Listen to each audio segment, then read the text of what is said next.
Hello again. In this session I will talk about sensor perception of the environment.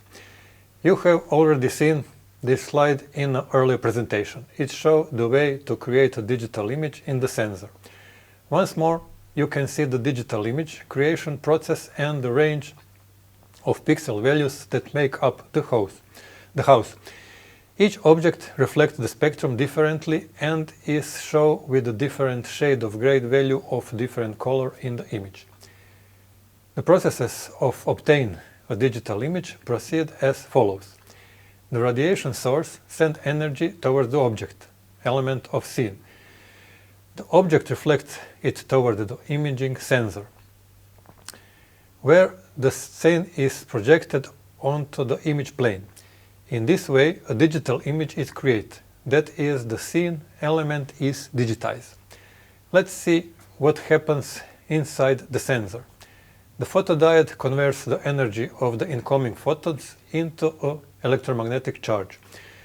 The electron to voltage converter converts the electrical charge into voltage. The amplifier strengthens the voltage signal and transfers the signal to the analog to the digital converter. ADC.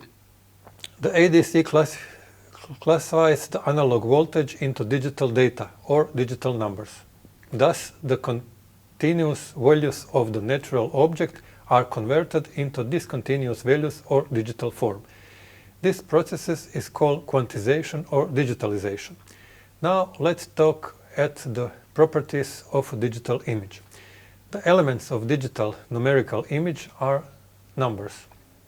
Numerical image visualization is the process of converting numbers, pixels values into shades of gray, or some color for each pixel.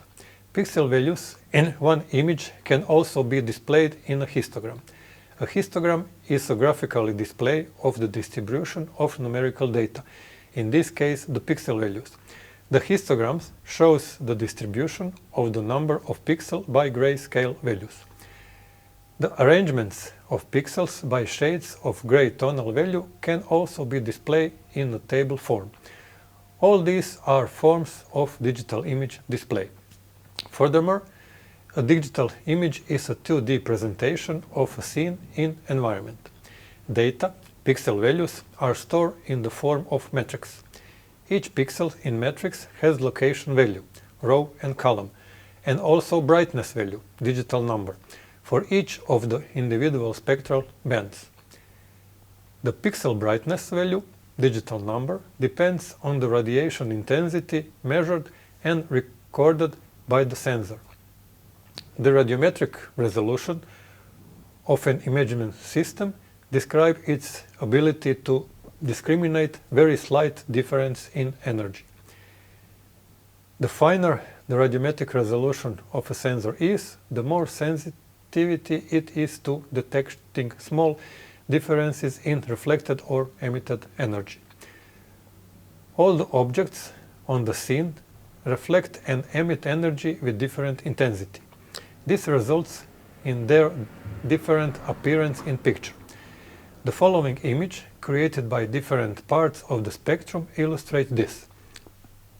The first 10 images show images from the visible and near-infrared part of the spectrum. In each image, different objects are distinguished based on their intensity, pixel values. Vegetation is darker in the images from the visible part of the spectrum, first row, and lighter in the near-infrared, second row, third and fourth images in the second row. Water behaves the other way around. It is brighter in the visible and dark in the near-infrared part of the spectrum. In the lower part of the slide, the radar image, the thermal image, and the hyperspectral cube are shown. They also show different objects differently. Spatial resolution is a very important thing in the perception of the environment by sensor. The size of the pixel defines the visibility of details in the image. For example, if the pixel size of 30 meters, as with Landsat satellites, an object smaller than that will be drawn in the pixel. By reducing the pixel size, spatial resolution, the readability of details in the image increases. This example with images of spatial resolution from 80 to 0.5 meters illustrate this very well. You can see the picture from 80 by 80 to 0.5 by 0.5 meters. That would be all for this presentation. Thank you and see you in another one. Bye.